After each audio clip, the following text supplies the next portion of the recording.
Geek Therapy Radio.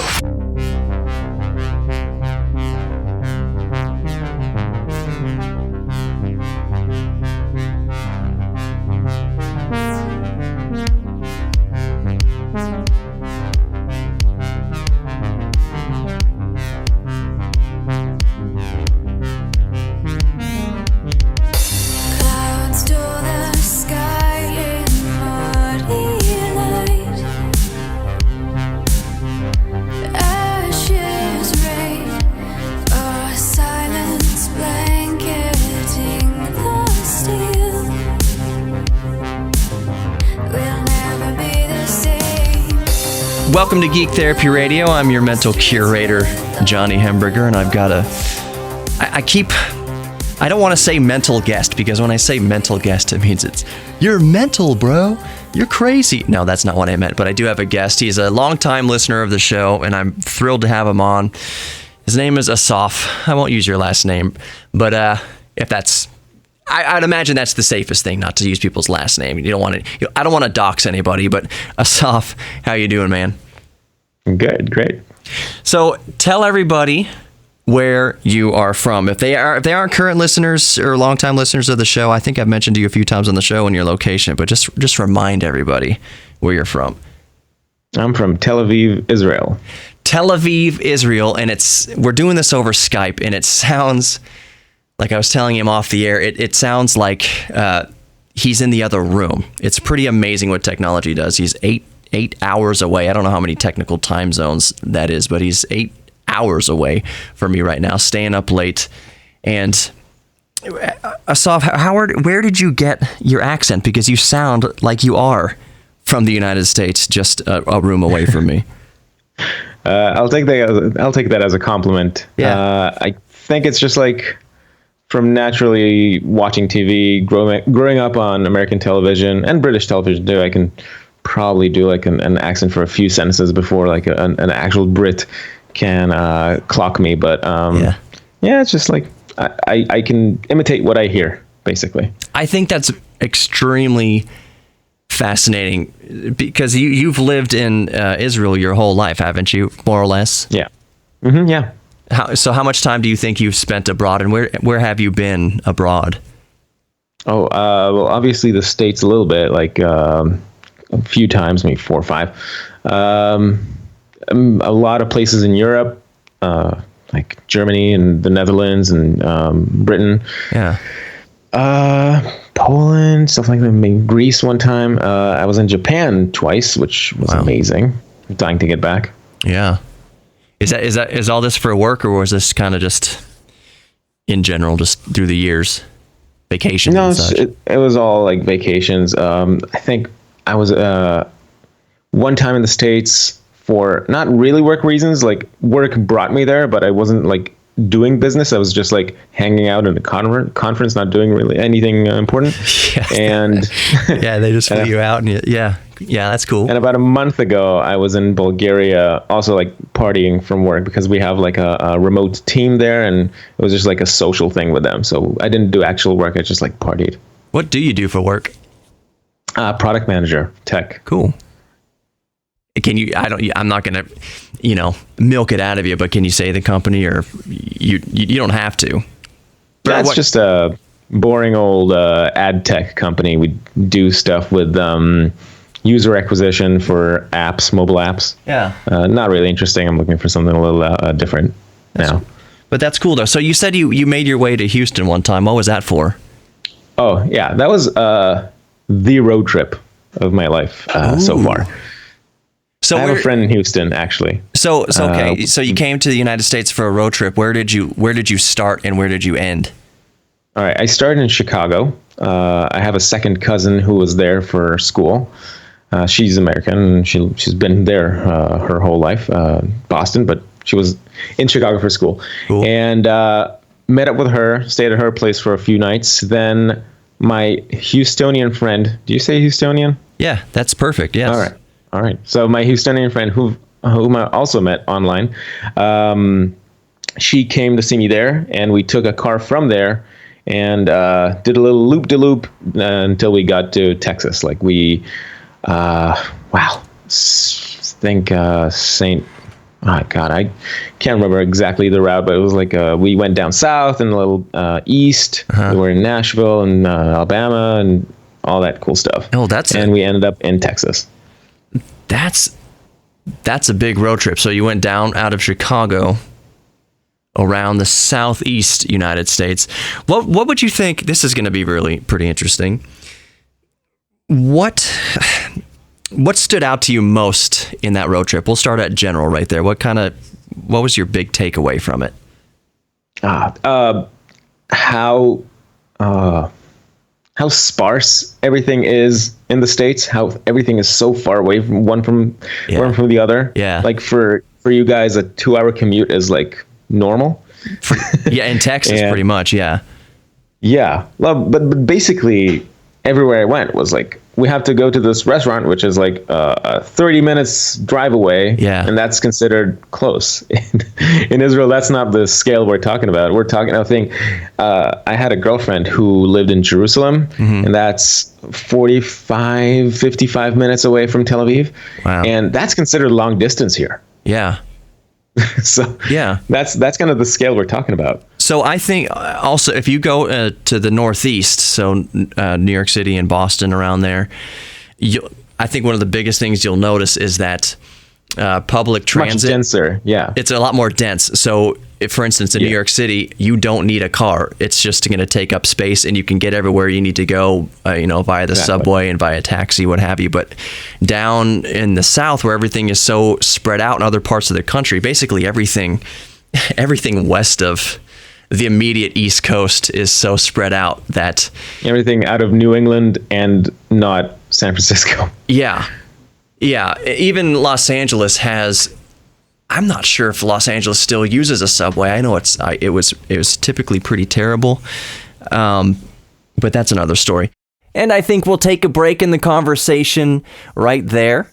It's interesting getting the perspective of Asaf, my friend from Israel. He visited the United States, and it's just fun. It's kind of fun to hear when people visit the United States from other countries.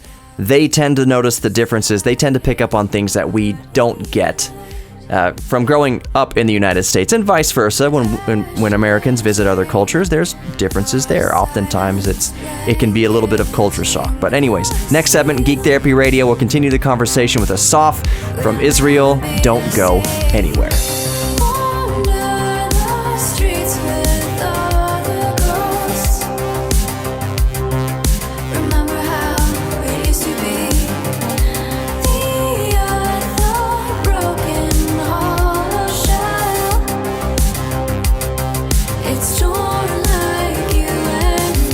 Welcome back to Geek Therapy Radio. I'm, of course, your mental curator, Johnny Hemberger. I've been talking with longtime listener and friend of the show, Asaf, all the way from Tel Aviv, Israel. And we've been talking about the differences, some of the cultural differences between the United States and growing up in Israel. So let's continue the conversation now. So are there any differences in that regard, things that are strange here that are normal in Israel, or normal in Israel that are strange here, and vice versa? Anything that stands out? I mean, broadly speaking, Israelis are a little more abrasive. They're a little bit more in your face. Mm-hmm.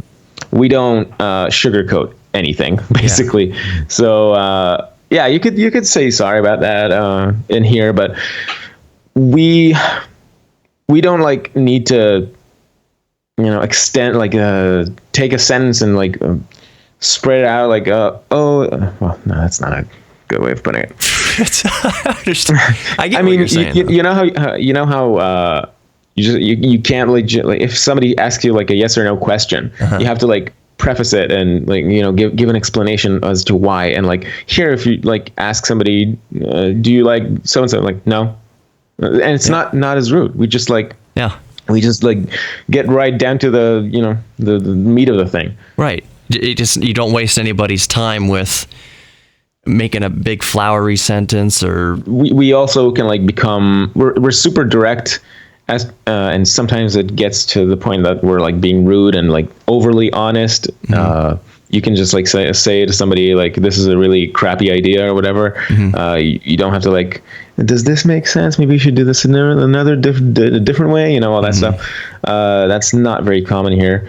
And another thing, strangers in Israel, we when you talk to a stranger, you can like speak to them as if you've known them your whole life. You can like I don't know, two people on the street, I don't know, witnessing something, and like they can just like start ranting about it as if they've been together, friends together the whole time. Yeah. So it's like this different feeling of community. There's a lot of togetherness here, and sometimes it backfires. Like people can get extremely violent very quickly. Yeah. And things can get personal too. Right.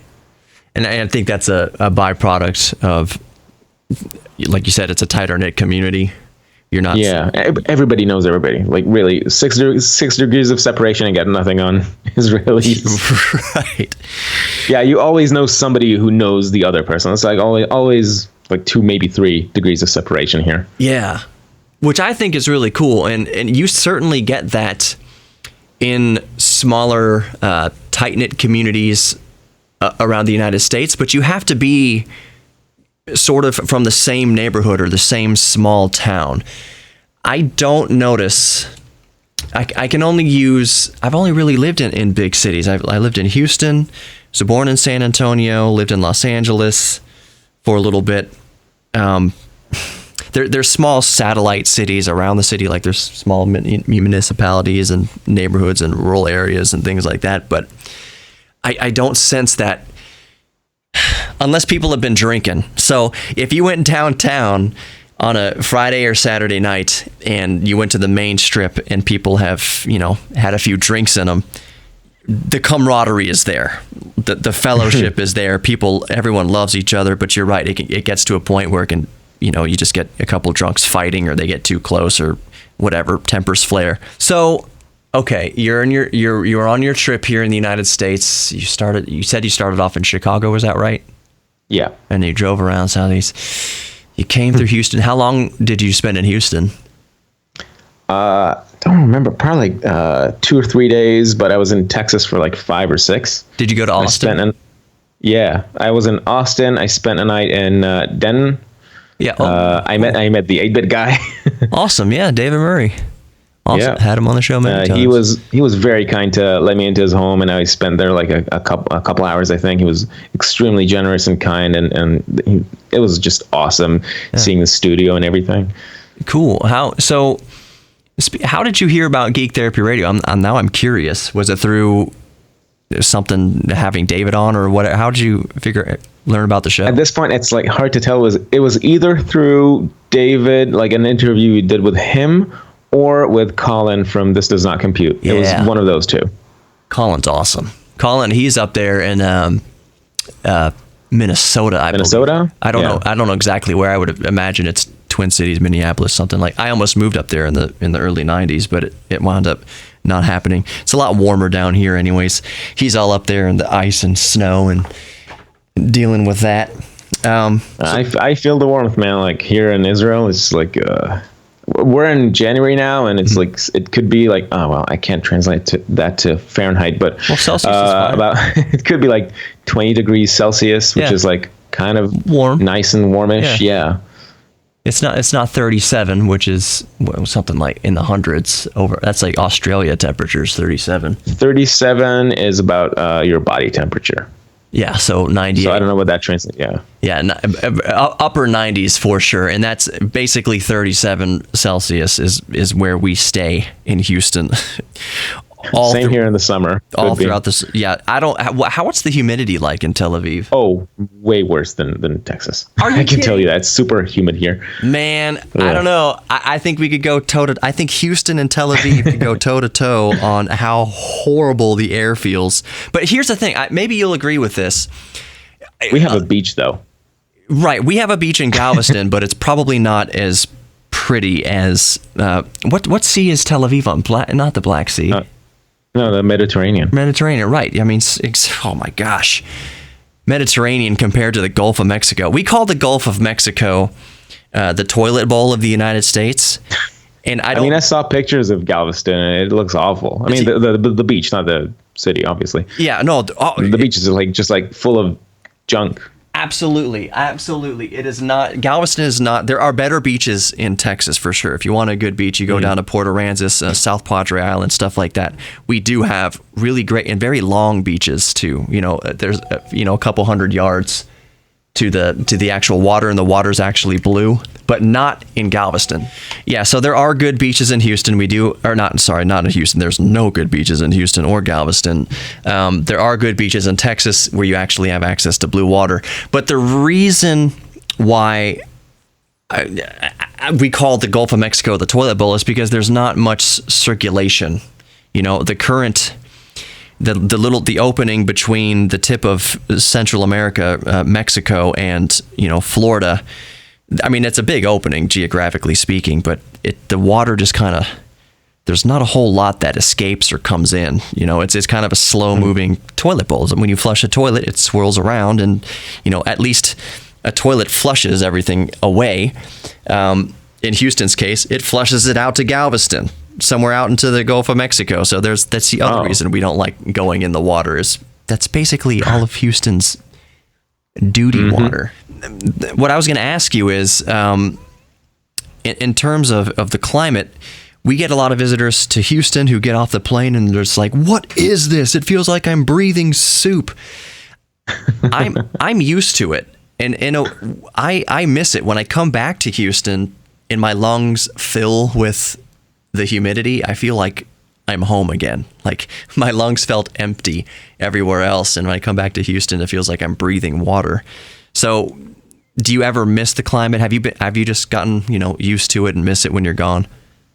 Yeah, sure. I mean, I do well in all climates, but yeah, I mean, okay. So when I was in Japan, that was around August, and there it was worse than breathing soup. It felt like I'm walking through water, like water hung in midair. Where in Japan? Super humid.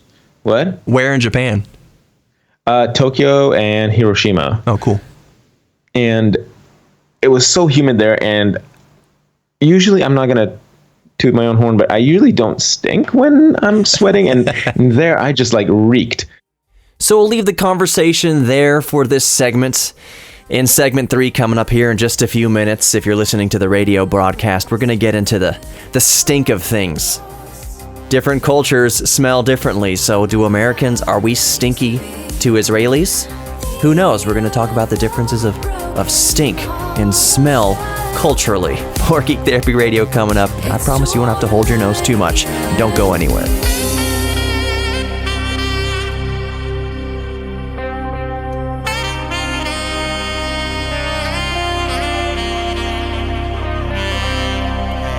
Welcome back to Geek Therapy Radio. I am, of course, your mental curator, Johnny Hamburger, joined by Asaf, my friend Asaf, from Tel Aviv, Israel, and we got onto the subject we left off, and we'll continue with the subject of stink. It's not a mystery that different cultures smell differently to other cultures. So do Americans stink? Do Israelis stink to Americans? Do Americans stink to Israelis? Let's talk about smell just for a little bit. What I'm getting at is it's a cultural thing. For instance, people come from India, and it's a big cultural thing in India that they don't use a lot of colognes or anything like that. It doesn't mean they're dirty by any means. I'm not saying that, but it's a culturally different acceptance of body odor. They don't know it. So when Indian people might offend our olfactory senses in the United States, maybe it's just a cultural thing. If their smell offends us, then our smell certainly offends them. So is there any sort of difference between regard to body odor that you've noticed? Are Americans stinky? I'm sure you don't. No, I haven't noticed any difference between like Israelis and Americans and Europeans or anything. Yeah. But in Israel, it is a stereotype that Hasidic Jews, Orthodox Jews, it is a stereotype that they stink more. Presumably because even in the hottest of summer days, they have their entire outfit on, like as if they were still like in Poland of the 20s of the previous century. Yeah. So they have like so many layers, and also because they are huge families, like sometimes like 10 children, 6 children, something like that. So maybe like they don't have as much time as to share the bathroom or whatever. Again, I don't know. It's like a stereotype, which I've noticed cases of it in reality, but just culture. I don't want to. Yeah, I don't want to go out and say like all Orthodox Jews are stinky, even though I'm allowed to because I'm a Jew. But absolutely not. I mean, it's just a thing that people say, like they tend to stay away, keep a little distance. Yeah, and I think, like you said, it comes down to garments and traditional garments and stuff like that. And it's just a cultural thing. It's not bad. It's not good. It's just the people are different, and that's completely fine. You were trying to get your family involved in kind of going over some old photos and ancestry. How did that go for you? I mean, I had a good time, but I think my sisters found it a little boring because we didn't get to the pictures, of the era in which they were alive. Yeah. So we were just like looking at pictures of my mom and my dad in school and in the army because it's like a mandatory draft situation here. I was going to ask. Yeah. So we just like went over pictures of their beginning of the relationship and earlier than that. So my sisters were anxious to see pictures of them as babies or whatever. Right. We didn't get to that just yet, but we'll do it. Right. One day they'll appreciate it and they'll say, "Hey, Asaf, remember you were trying to get us all to do this thing?"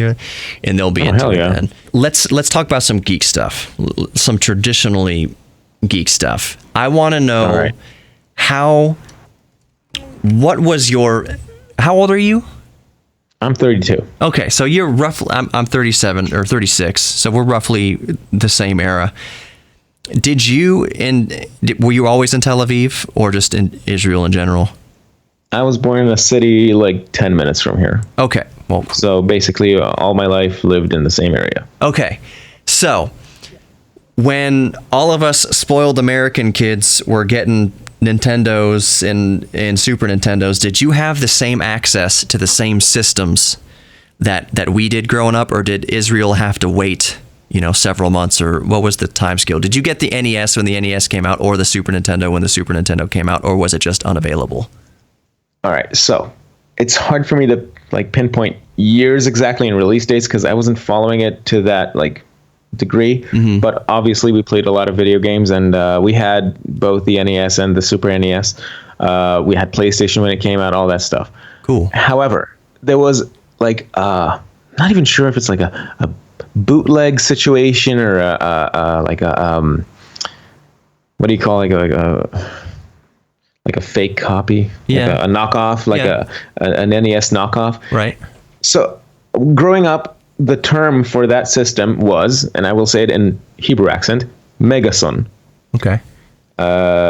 And I think it's like the equivalent of NES, and the cartridges looked a little different. I think it was the Japanese imports. I think that's what it was. Okay. And people did know it's like Nintendo, but when you went to the store, you asked if they have Megason, or Megason games or whatever. Interesting. So I think it's just like the Japanese style machine and not the American style. I think that was the difference here. Yeah, I think in Japan it was called the Famicom and Super Famicom. Yeah, Famicom. That's I think that's what the Megason that we had here was based on. But we also had knockoff consoles that worked with the original games. That's what I had. I had a Star Fox branded one, but I think it was also a fake brand. So speaking of video games, Asaf, you were telling me off the air that I need to go to Tokyo for a geeky reason. What was that? Well, first of all, it's so vibrant and colorful, and there are a lot of retro gaming shops where you can see all those different systems, and you can buy most of them, and it's not that expensive too. You can even find a Virtual Boy. What? Yeah, that kind of stuff. The Nintendo Disk System. Have you heard about that one? Yes. So all the things that that were for the Japanese market, you can get them there. Problem is, almost all of the games there are in Japanese. Yeah. So unless the game, all you need from the game is to know where the 1-player or 2-player button is on the menu. Right. Don't get them because you won't be able to play them or understand them at all. So did you say that they were reasonably priced? I would imagine maybe in Japan they would be. I mean, that's the origin of manufacturer. Maybe not manufacturer. There's just so many of them too. Like because it was so prevalent there, it's nothing there is super rare. I mean, as far as I could tell. Yeah. I mean, obviously there were some gems, but most of the stuff is like very, very attainable. Yeah. It just reminds me, I forget, I think it was late 90s.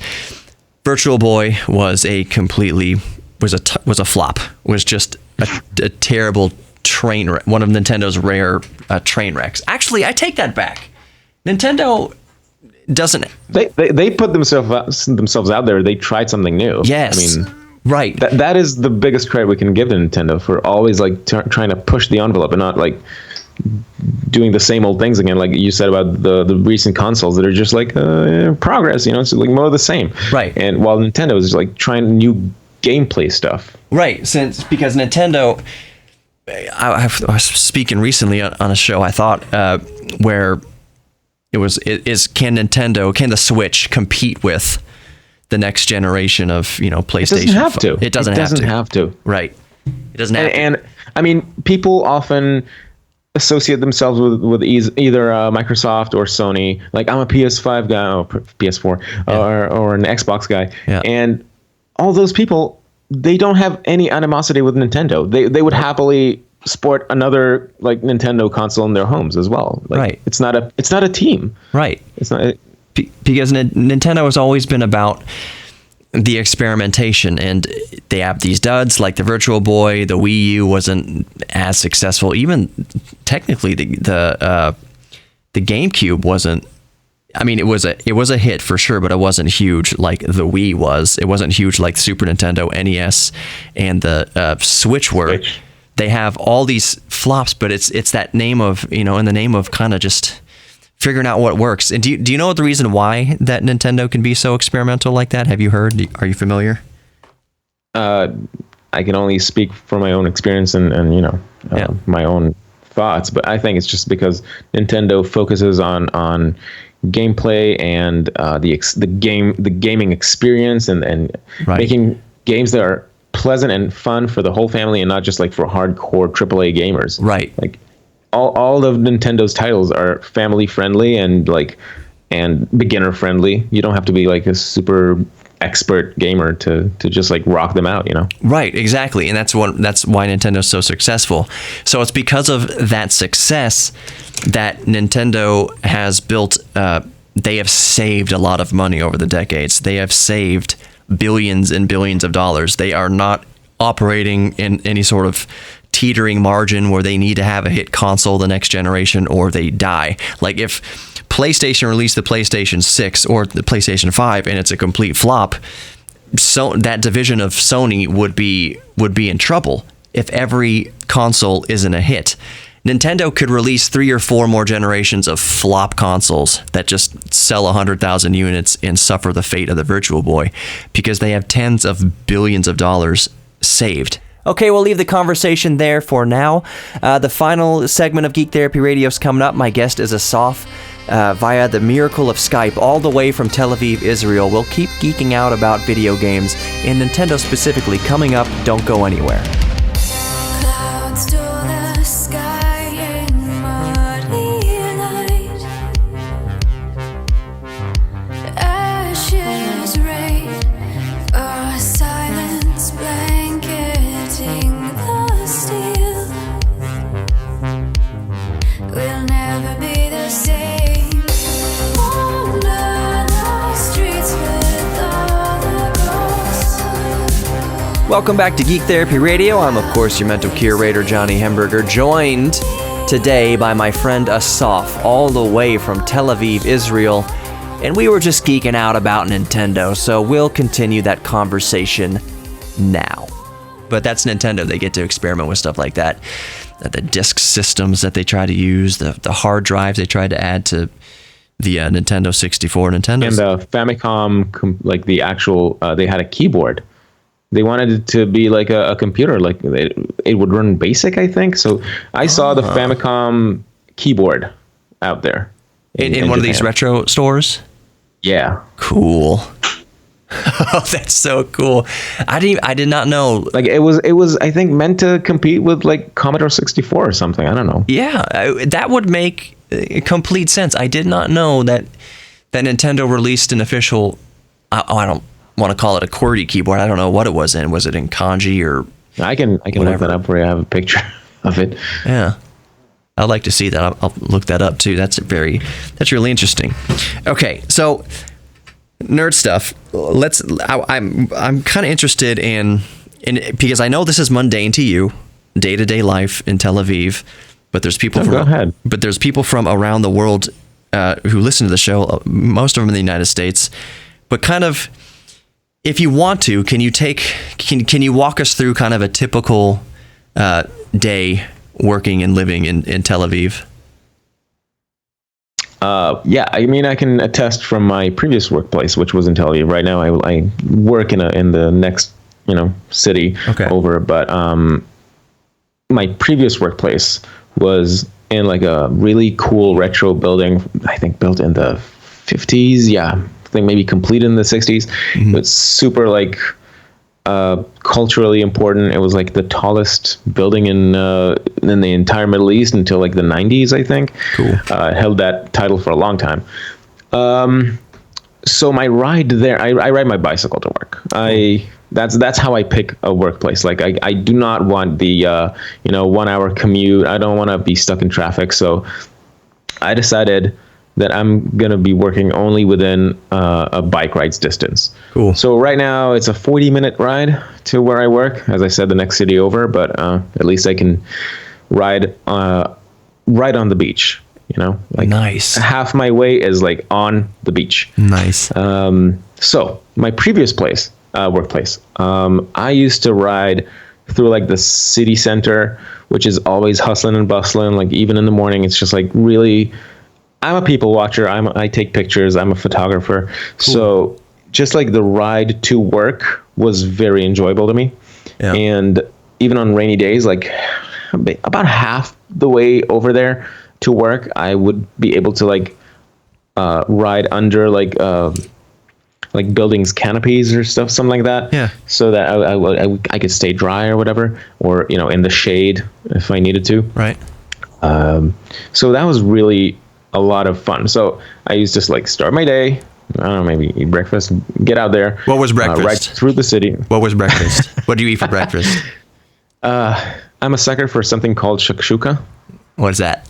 It's basically tomatoes, tomatoes, onions, and I add chilies too, mixed with eggs in a saucepan. Okay. So it's like an omelet. Basic stuff. We call it an omelet. No, it's mostly like tomatoes. Okay. Like a tomato base. Okay. Well, you tossed an egg in there, so I figured. I guess it's an omelet.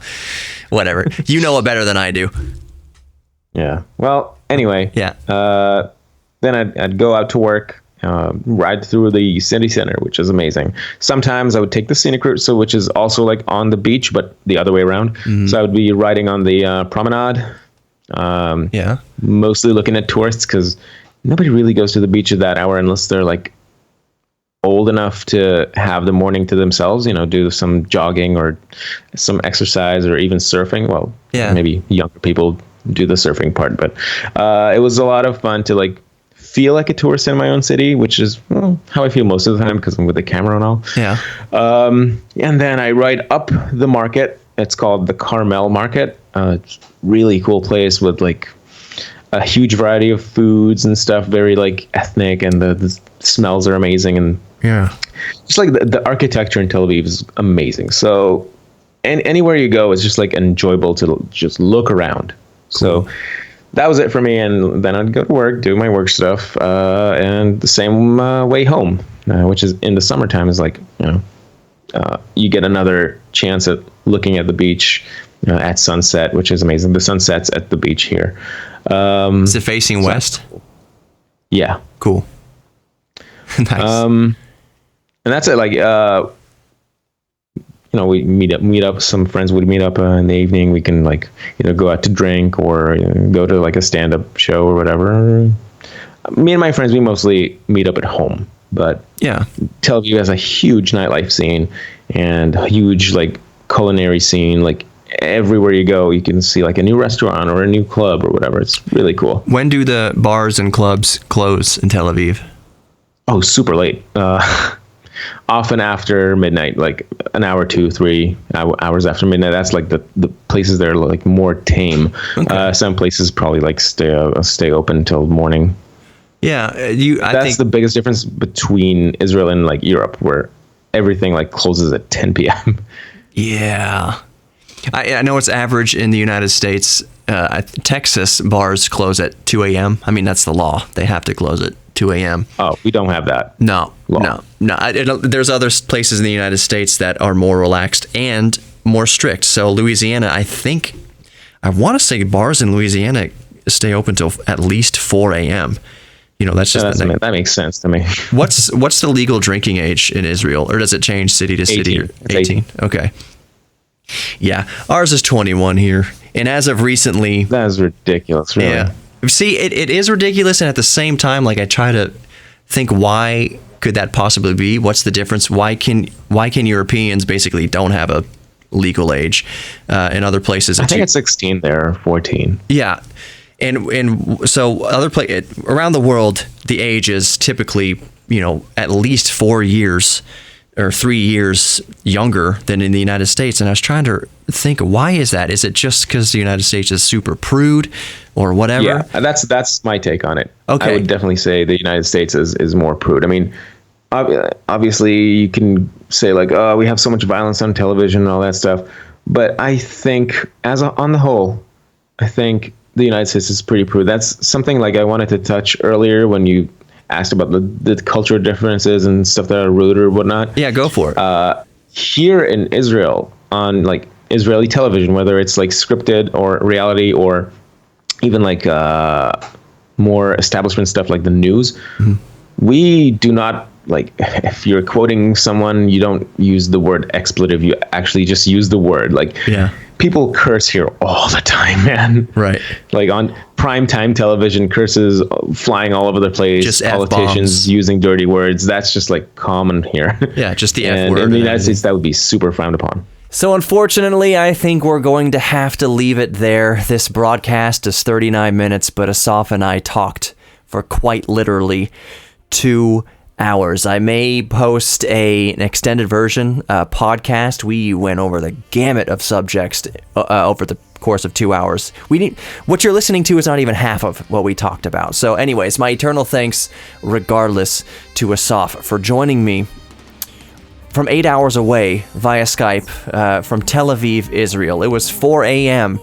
Tel Aviv time by the time we stopped doing this interview. So my eternal thanks to Asaf. Thank you so much for coming on Geek Therapy Radio. Thank you for listening to Geek Therapy Radio. Speaking of cursing and FCC and sponsors being cool with cursing or not being cool with cursing, let me tell you about Best Automotive in Kingwood on North Park. They took care of my car. They'll take care of your cars too. They took care of Rowdy. Needed what did Rowdy need? A new starter and a coolant fix. She runs better than she has ever run. So Best Automotive in Kingwood. They work on classic cars too. Just go there, have a cup of coffee. Even if you're not bringing your car in, just go talk to Aaron, drink a cup of coffee, and look at the classics and the resto mods they're working on there at Best Automotive in Kingwood. Thank you for listening to Geek Therapy Radio. You are worthy of love. You are worthy of your own self-respect. You are worthy of giving and receiving love. We're all geeks about something. Lean into your geek thing, and I'll see you next week.